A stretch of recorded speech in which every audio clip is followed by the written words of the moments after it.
It's now, it's now, the only time is now. No other time is possible. It's now, it's now, it's now.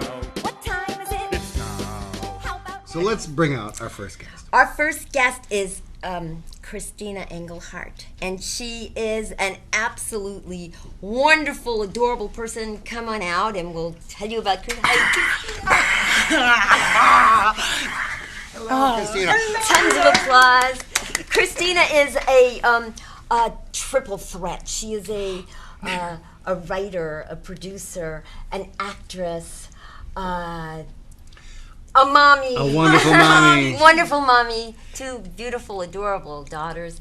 And Christina did a wonderful documentary about Fellini. And with Fellini. Actually, you and Fellini were actually friends. Yes. And you talked him into doing this documentary and making believe he didn't know you, and he allowed you on a set, and he did this. And did you want to tell us a little about that? Well, there's a little. By the time I shot the documentary, we already had a 6-year friendship, and I have to go back a little bit in time because we met in 1984, and he's invited me to come with him to the Yucatan desert to meet Carlos Castaneda.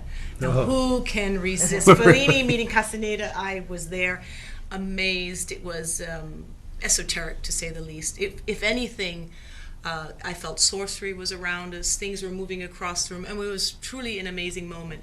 And that sealed our friendship. And after that, I knew that wherever Federico goes, I'm right there. What a great. So I followed him to Italy, and he just kept me always busy in all his productions. And then after his third film, I said, instead of me playing a little character or such, can I follow you around with a camera and do a little documentary? And he thought, sure, just, Just, so he let you come on the set? And he said, just don't get too much in the way. So I had carte blanche. And Roberto Benigni, Paolo Villaggio were the stars of the movie. Oh, wow. And Benigni was the best star to have. He made the documentary in the sense of he made it funny and wonderful. And then, of course, I got all these up-close personal shots with Federico, who did not really like anyone having that access.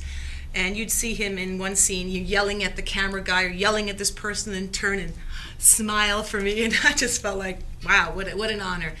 And then when Federico passed away, I came back to the United States with a graphic novel, comic strip, book, all kinds of things, including this documentary. And the first thing when I went around Hollywood, they said, documentary? Oh, no, they don't make money, forget about it. Now, this is back in the early 90s, so obviously.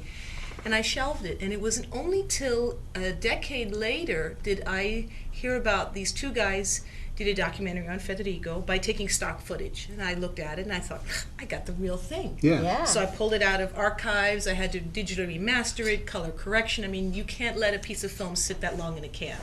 So I had a lot of work to do, and including subtitling it. And then I started entering in film festivals, and it was just winning one after another. And the irony is, I entered it as a foreign documentary, and they pulled it from its category and gave it Best Foreign Film. Oh, that's really rare that they pull it out of a category and give you the whole, and Best Film of the event. So, hence, since 2005, I've taken the film to Mumbai, India, Paris, Seattle, Chicago, New York, Beverly Hills Film Festival, La Film Film Festival, and now I'm going next week to Tiburon. Oh, that's Wow. So great. I just get You've to go been to all around. these great cities. And Is this, you brought us a little yes, clip we're of going to this. do a little clip of it. So we're going to see that? Yes. Okay. Yes, there's lots and lots of it. You want to see it now? Can we see it now? Is it up? 1 minute. All right, 1 minute, we're going Jeff to talk says. amongst ourselves The other here. Jeff. So, this is live, so we never know So what's going to I happen. want to know something. Yes. I want to know. Fellini, he was. He's kind of got a reputation from his films for being like extraordinarily bizarre sometimes. Yes. And but how was he to work with? I know that he was far less than ordinarily bizarre with you. What? Well, I'll use the words of Dante Ferretti. Okay. He said, to work with Fellini is like to be a waiter. No, to be on a subway, where you're just on for the ride, and he tells you when to get off and when to get on. Yeah. So you're completely of service to him. And Federico, what was so interesting, Oh, wait, Okay. we got it now? Okay. But we'll finish this up in a finish second. your sentence.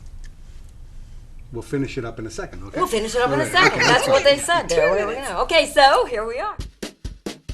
It's now, the only time is now. No other time is possible.